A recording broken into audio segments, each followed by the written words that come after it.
अस्सलाम वालेकुम गाइस, क्या हाल है। उम्मीद है सब ठीक ठाक होंगे, खैरियत से होंगे। आप देख रहे हैं सादी रिएक्ट्स यूट्यूब चैनल और आज हम आपके लिए लेकर आए हैं एक नई वीडियो के मुतालिक अगर मैं आपको बताऊं, लेकिन उससे पहले जो कि नए हैं हमारे चैनल पे, जो कि हमारी वीडियोस जिन्होंने देखी हैं और जो कि जिनके लिए बिल्कुल नई है वीडियो हमारी, तो वो सब जिन्होंने अभी तक सब्सक्राइब नहीं किया हमारा चैनल, अभी जाएं भाई, लाइक करें, सब्सक्राइब करें और सपोर्ट करते रहें। वीडियोस को शेयर करें ताकि आपकी सपोर्ट के साथ आपकी रेकमेंड की हुई वीडियोस के ऊपर हम इसी तरीके से आपके लिए रिएक्शन लाते रहें। तो आज हम जिस वीडियो के ऊपर रिएक्शन देने जा रहे हैं वो है वर्ल्ड अफेयर की लेटेस्ट वीडियो। यार, इस वीडियो के टाइटल की बात की जाए तो Kashmir resolution against India fail in the UK. तो मैं समझता हूं कि इंडिया की इस वीडियो के अंदर एक बहुत बड़ी कामयाबी है। जो यूके के अंदर एक रेजोल्यूशन थी वो फेल हो गई, उसे यूके गवर्नमेंट ने शायद फेल कर दिया। इस टॉपिक के ऊपर होगी जिस तरह थंबनेल और टाइटल से लग रहा है। तो बिना इंतज़ार कराए आइए चलते हैं, वीडियो देखते हैं और समझने की कोशिश करते हैं कि इंडिया की पॉलिसीज़ किस तरह दुनिया में अपना लोहा मनवा रही। नमस्कार and I welcome you all to world affairs. मैं हूं प्रशांत धवन। नाउ कुछ ही दिन पहले आपको याद होगा कि ये न्यूज आ रही थी कि कश्मीर का इशू बहुत बार डिस्कस किया जा रहा है यूनाइटेड किंगडम के पार्लियामेंट में।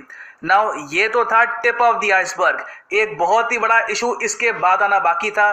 कुछ पाकिस्तान ओरिजिन के जो मेंबर ऑफ पार्लियामेंट है यूके में, उन्होंने कोशिश ये करी कि एक पूरा रेजोल्यूशन पास करवा देते हैं भारत के अगेंस्ट, जहां पर भारत की कड़ी निंदा करनी पड़ेगी यूके की सरकार को।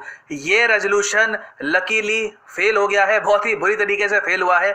यहाँ पे आप देखोगे इस पे आर्टिकल है, Kashmir motion condemning India. India की आलोचना करने वाला कश्मीर मोशन जो था ये फेल कर गया है और अब लेबर पार्टी कॉन्फ्रेंस में भी इसको भी डिबेट नहीं किया जाएगा। तो मतलब कि आने वाले कई सालों तक जो यूके से कुछ जो पॉलिटिकल पार्टीज थी ये कश्मीर का इशू रेस कर रही थी, ये बात अब खत्म हो चुकी है। ये कश्मीर का इशू अब रेस नहीं करेंगे पाकिस्तान ओरिजिन के एमपीज के बिहाफ पर। नाउ डिस्कस करेंगे यहाँ पर हुआ क्या है, रिसेंटली डिबेट्स में क्या बात हुई, सब कुछ क्रिस्टल क्लियर कर दूंगा। A lot to know, a lot to discuss as always, but before we begin, आगे बढ़ने से पहले आपसे एक प्रश्न पूछूंगा। इनमें से किस देश को कहा जाता है एमरल्ड आइल? जो ये वर्ड है ना ISL, इसको आइसल नहीं कहेंगे हम, ये इसको प्रोनाउंस करते हैं एमरल्ड आइल। तो ये किसको कहा जाता है? ये है यहाँ पे आपकी option, great Britain, Ireland, Scotland या फिर न्यूजीलैंड। कमेंट सेक्शन में करो आंसर, सही आंसर मैं आपको दूंगा वीडियो के अंत में। ना फर्स्ट ऑफ ऑल यहाँ पर आप देख पाओगे ये है यूनाइटेड किंगडम का पार्लियामेंट, ये यहाँ पे है बिग बेन और ये यहाँ पे है यूके का पार्लियामेंट। नाउ यूके के पार्लियामेंट में आप अगर देखोगे तो आपको मिलेंगे दो हाउसेस। जिस तरीके से हमारे देश में है लोकसभा मतलब के lower house, Rajya Sabha upper house, उसी तरीके से यूके में जो इनका लोकसभा है वो है हाउस ऑफ कॉमन्स और जो हाउस ऑफ लॉर्ड्स है ये है इनका अपर हाउस।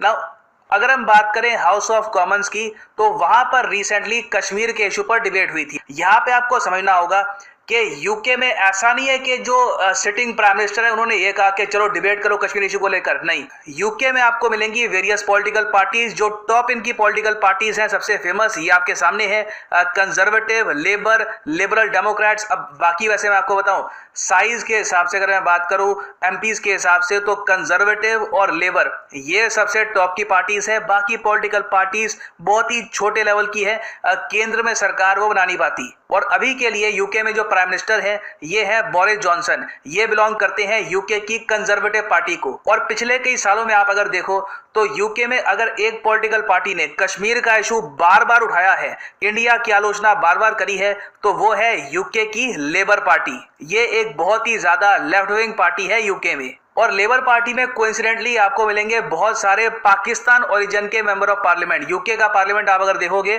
तो वहां पे इंडियन ओरिजिन के आपको मेंबर ऑफ पार्लियामेंट मिलेंगे, अफ्रीकन ओरिजिन के मेंबर ऑफ पार्लियामेंट मिलेंगे आपको वहां पर। और सिमिलरली कई पाकिस्तानी भी हैं जो यूके चले गए थे, उनके जो बच्चे हैं बाद में पॉलिटिक्स में गए और बाद में जाकर एमपी बन गए। तो लेबर पार्टी के अंडर यूके में एक बहुत ही इंपॉर्टेंट ग्रुप बना रखा है इन लोगों ने। ग्रुप का नाम है ऑल पार्टी पार्लियामेंट्री ग्रुप। अब कहने को ऑल पार्टी ग्रुप है मगर इस ग्रुप में जो डोमिनेंस है वो आपको दिखेगी लेबर पार्टी की। इन लोगों ने अचानक से कश्मीर के इशू को लेकर रिसेंटली करवा दिया एक डिबेट। अब यहाँ पे आप कहोगे वेट, ये सारा डिबेट आर्टिकल 370 के इशू को लेकर ही हो रहा होगा। तो हाँ, इसका आंसर बिल्कुल ठीक है, आर्टिकल 370 का इशू है ना। अब आप पूछोगे वो हटे हुए तो अब इतने साल हो गए, 2019 में हटाया था, अब 2021 खत्म होने को आ रहा है, अब क्यों डिबेट करेंगे। देखो, इन्होंने एक डिबेट किया था 2019 में, उसके बारे में बाद में बताऊंगा। फिर इनका एक और डिबेट कश्मीर इशू पर प्लान था 2020 में। ये डिबेट हो नहीं पाया बिकॉज ऑफ कोविड-19 पैंडेमिक। तो जो डिले हो गया था ना, अब उसको कवर अप कर रहे हैं। अब इन्होंने रिसेंटली ह्यूमन राइट्स इन कश्मीर इशू को लेकर एक डिबेट कर दिया यूके के पार्लियामेंट में। और ऐसा नहीं है कि यहाँ पे सारे यूके के मेंबर ऑफ पार्लियामेंट्स आ गए, डिबेट हो रहा है, इसको लेकर हम क्या सोचते हैं। कुछ ही यहाँ पर मेंबर ऑफ पार्लियामेंट मौजूद थे, कुछ कंजर्वेटिव पार्टी के थे जो यूके की आप कह लीजिए राइट विंग पार्टी है, और कुछ यहाँ पर एमपी थे लेबर पार्टी के। एक तरफ हमने देखा कि लेबर पार्टी के एमपी भारत की आलोचना कर रहे थे, मगर जो कंजर्वेटिव पार्टी के एमपी है ये भारत के समर्थन में भी आ गए, और इन्होंने यहाँ पर यह भी बताया कि आर्टिकल 370 का हटना क्यों इंपॉर्टेंट था और इससे overall in the and Kashmir को बेनिफिट कैसे होगा। नाउ यहाँ पे मैं आपको दिखाना चाहता हूँ एक वीडियो यूके के member of parliament Bob Blackman की, जिन्होंने कैटेगोरिकली यहाँ पर यह समझाया कि अगर इंडियन आर्मी कश्मीर में ना होती तो कश्मीर का हाल भी अफगानिस्तान जैसा हो जाता। मैं चाहता हूँ इनकी जो वीडियो है from the UK parliament debate, ये आप देखें। Until the application of Article 370, no such protection was provided to women in Kashmir. Under Indian law, Muslim women are protected against the triple talaq, i.e. a man saying, I divorce you, I divorce you, I divorce you 3 times, and that's the end. No protection for women. And of course, now that Article 370 has been abrogated, they now have that protection. Under Indian law, it's illegal for children under the age of 14 to be married. Prior to abrogation of Article 370, women under the age of 14 could be married.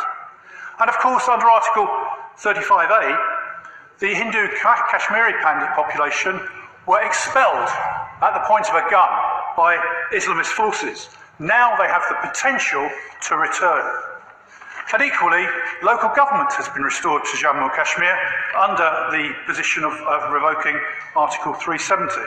तो यहाँ पर आपने देखा UK के lower house में, जो इनका house of Commons है, वहां पे डिबेट हो रहा था, और बॉब ब्लैकमैन ने यहाँ पर यह तर्क दिया कि देखो, आप विरोध कर रहे हो कि आर्टिकल 370 क्यों हटा, आप ये भी तो देखो कि इससे इंप्रूवमेंट क्या आई है। अगर यूके जेन्युइनली ह्यूमन राइट्स की कदर करता है तो यहाँ पर ये भी देखना होगा कि विमेन राइट्स की काफ़ी हद तक प्रोग्रेस हुई है कश्मीर में जब से आर्टिकल 370 हटा है। क्योंकि रिसेंटली आपको बताया होगा जो ट्रिपल तलाक कानून है उसके अगेंस्ट लॉ पास हुआ है। अब पहले आप अगर देखो तो आर्टिकल 370 के अंडर कश्मीर का एक खुद का संविधान था। तो अगर मान लो आर्टिकल 370 आज भी कश्मीर में होता तो ट्रिपल तलाक का लॉ ये कश्मीर में लागू ना होता है। तो उन्होंने यहाँ पर यह कहा है कि और तरीके से भी आप अगर देखो ह्यूमन राइट्स पर्सपेक्टिव से फ्रॉम अ ब्रॉड एंगल तो काफी फ्रीडम भी आई है कश्मीर में।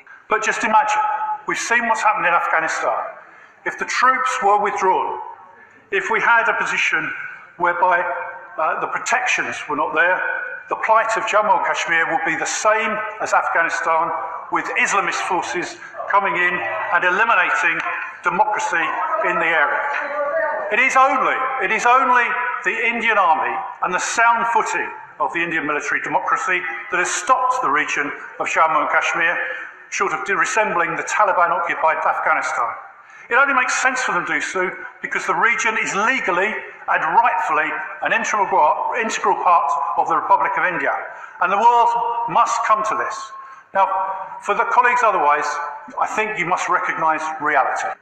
तो यहाँ पे आपने सुना कंजर्वेटिव पार्टी के एमपी ये भी कह रहे हैं कि अगर भारतीय सेना कश्मीर में ना होती तो रिसेंटली जो अफगानिस्तान में हुआ है पॉसिबिलिटी थी कि वो कश्मीर में भी हो जाता। स्ट्रॉन्ग वर्ड्स है यहाँ पर ये ना। एक तरफ ऑब्वियसली कंजर्वेटिव पार्टी भारत के डिफेंस में आई, मगर जो लेबर पार्टी है जो अपने आप में बहुत बड़ी पार्टी, अगर हम बात करें सिर्फ मेंबर्स की तो लेबर पार्टी में आज के समय ज्यादा मेंबर्स हैं compare to Conservative Party. Conservative Party के पास मेंबर ऑफ पार्लियामेंट ज्यादा है, मगर वैसे लाखों की जो आप कह लीजिए पार्टी वर्कर्स की अगर हम बात करें तो उसमें कंजर्वेटिव पार्टी काफी स्ट्रांग थी। ना जो पाकिस्तान और रीजन के एमपीज है इन्होंने अगली कोशिश यहाँ पर यह करी कि क्यों ना जो ये लेबर पार्टी है ना उसकी एनुअल कॉन्फ्रेंस में कश्मीर का इशू रेज करते हैं और लेबर पार्टी के जो चीफ हैं उनको ये कहते हैं कि एक प्रॉपर रेजोल्यूशन पास करवाओ भारत के अगेंस्ट। इस रेजोल्यूशन में बहुत ही कड़ी बातें लिखी थी जिससे एक बार को भारत और यूके के रिलेशंस भी खराब हो जाते। नाउ इस रेजोल्यूशन में ये लिखा था कि कल को जो लेबर पार्टी है अगर ये पावर में आती है तो ये यूके की जो पॉलिसी है रिगार्डिंग कश्मीर इसको चेंज कर देगी। यूके ऑफिशियली यहाँ पर कहेगा कि इंडिया पाकिस्तान का जो इशू है यहाँ पर कश्मीर डिस्प्यूट को लेकर वहाँ पर यूके भी मीडिएट करेगा। उसके अलावा ये लोग भारत की ओपनली आलोचना करेंगे। फिर यहाँ पर यही बात लिखी थी कि इंडिया पर ये लोग प्रेशर डालेंगे कि यूएन रेजोल्यूशन के अंडर एक प्लेबसाइड करवाओ। यहाँ पर कुछ बातें ये भी हिंट करती है कि उसमें इसकी भी आवश्यकता नहीं है कि पाकिस्तान को पाकिस्तान ऑक्यूपाइड कश्मीर खाली करना पड़े। सीधा जो कश्मीर का पार्ट ऑफ इंडिया के पास है उसी में ये लोग वोटिंग की बात कर रहे थे। और फिर यहाँ पर बात लिखी गई आर्टिकल 35A के बारे में भी और आर्टिकल 370 के बारे में कि आलोचना करो इंडियन गवर्नमेंट की और इंडियन गवर्नमेंट पे प्रेशर डालो कि दोनों रेजोल्यूशंस वापस लेके आओ। अब देखो, जो लेबर पार्टी है ना उनकी एनुअल कॉन्फ्रेंस होती है, हर साल इनकी एक एनुअल कॉन्फ्रेंस होती है, हर पॉलिटिकल पार्टी की होती है दुनिया भर में। वहाँ पे पॉलिटिकल पार्टी डिसाइड करती है कि आगे जाकर कौन कौन से बड़े मुद्दे हैं जिनको हम उठाएंगे। फॉरेन पॉलिसी में कौन सा मुद्दा हम उठाएंगे, डोमेस्टिक पॉलिसी में कौन सा मुद्दा उठाएंगे, टैक्स को लेकर कौन सा मुद्दा उठाएंगे। तो उसी को लेकर लेबर पार्टी के जो लोग हैं, जो इनके कार्यकर्ता है, उनके बीच में डिसीजन होना था ना। बहुत से टॉपिक्स थे, करीब 50 टॉपिक्स यहाँ पर लिस्ट किए गए कि टैक्स कम करवाएंगे, टैक्स बढ़ाएंगे, हॉस्पिटल्स को इंप्रूव करेंगे, सड़कें इंप्रूव करेंगे, वेरियस टॉपिक्स थे। उनमें यहाँ पर पाकिस्तान ओरिजिन के जो एमपीज हैं उन्होंने ये भी डाल दिया कि जो ये कश्मीर का जो रेजोल्यूशन है ना ये भी हम पास करवा देंगे पावर में आते ही। अब इंटरेस्टिंग बात देखो कि लेबर पार्टी के जो कार्यकर्ता हैं उन्होंने भी पाकिस्तानी ओरिजिन के एमपीज के इस प्रस्ताव के लिए जरा वोट नहीं किया। मैक्सिमम सिर्फ 20,400 के आसपास वोट मिले लाखों वोट्स में से। करीब यहाँ पर 4-5 लाख लोग वोट करते हैं, बहुत ही बड़े लेवल पर कार्यकर्ता काम करते हैं लेबर पार्टी के। तो सबसे ज्यादा कम वोट यहाँ पर मिले हैं कश्मीर के इशू को लेकर। तो आप देख सकते हैं यहाँ से कि जो एवरेज सिटीजन्स हैं, एवरेज जो छोटे लेवल का भी जो पॉलिटिशियन है यूके में, वो भी कश्मीर के इशू को लेकर एंटी इंडिया नहीं है। Even with in labour party बस कुछ पाकिस्तान ओरिजिन के एमपीज हैं जो बार बार कश्मीर का इशू रेस कर रहे हैं विद इन यूके। जो रिसेंटली डिबेट्स हुई हैं यूके में, उसको देखकर ये अज्यूम मत कर लेना कि यूके यहाँ पर भारत के अगेंस्ट हो गया है और ये डिबेट करवा रही है अगेंस्ट इंडिया। ऐसा कुछ नहीं है। आप अगर तो गाइज ये थी वीडियो इनकी वर्ल्ड अफेयर की, जिसमें इन्होंने बताया कि भाई यूके की पार्लियामेंट के अंदर जो लेबर पार्टी है, जिसमें पाकिस्तान ओरिजिन के बहुत सारे लोग हैं और सिलेक्टेड लोग हैं, जिन्होंने कोशिश की कि मसला कश्मीर को उजागर किया जाए, यूके के अंदर इसके ऊपर डिबेट हो। लेकिन अब जो वहाँ की पार्लियामेंट है उसने इसके ऊपर ब्लॉक लगा दिया है और मना कर दिया कि भाई अभी इस टॉपिक के ऊपर दोबारा कई सालों तक कोई डिबेट नहीं होगी। इससे पहले इन्होंने बताया 2019 में जब 370 का कानून पास किया गया कश्मीर के अंदर 370, जो कि बहुत ज़्यादा मतलब दुनिया के अंदर उसके ऊपर बहुत ज़्यादा प्रोटेस्ट भी हुए, लोगों ने मतलब क्रिटिसाइज भी किया इंडिया को। उस टाइम पे इन्होंने बताया 2019 में इंग्लैंड में इसके ओरिजिन की जो पार्टी थी, लेबर, पाकिस्तानी ओरिजिन की पार्टी जो थी लेबर पार्टी, जिसमें बहुत ज़्यादा पाकिस्तानी है, उन्होंने एक प्रेस कॉन्फ्रेंस बुलाई, लोगों से डिबेट कराई, पार्लियामेंट के अंदर भी इन्होंने डिबेट की। तो नेक्स्ट 2020 के अंदर भी इन्होंने डिबेट का पूरा सिनेरियो रखा था, लेकिन वो कोविड की वजह से मनसूख हो गई, जिसके बाद इन्होंने 2021 में उसको दोबारा होस्ट किया। लेकिन अब जो है यूके पार्लियामेंट के अंदर इस टॉपिक को छेड़ने से उन्होंने बिल्कुल मना कर दिया है। देखिए मैं आपको बताऊं, ये अगर देखा जाए तो इंडियन जो हैं एम्बेसडर्स, ये उनकी बहुत बड़ी कामयाबी है।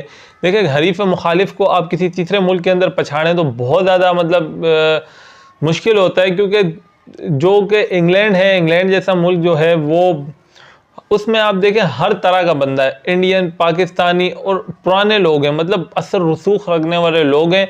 इंडियन भी जो इंग्लैंड में है वो भी बड़े मतलब हाई लेवल के लोग हैं, जो कि कई पार्टीज़ के अंदर इलेक्ट होके आए हैं।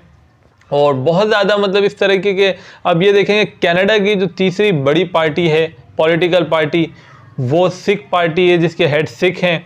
और इंडियन बहुत ज़्यादा है कनाडा में, जैसे कि मतलब कनाडा की अगर तीसरे नंबर की सबसे बड़ी पॉपुलेशन कहलाई जाती है तो मेरे ख्याल में वो इंडियंस की पॉपुलेशन है। पाकिस्तानी भी है, लेकिन वहाँ पे इंडियन असर रसूख बहुत ज़्यादा है, क्योंकि इंडियन बहुत ज़्यादा माइग्रेंट जो हैं वो कैनेडियन नेशनलिटी होल्डर भी हैं।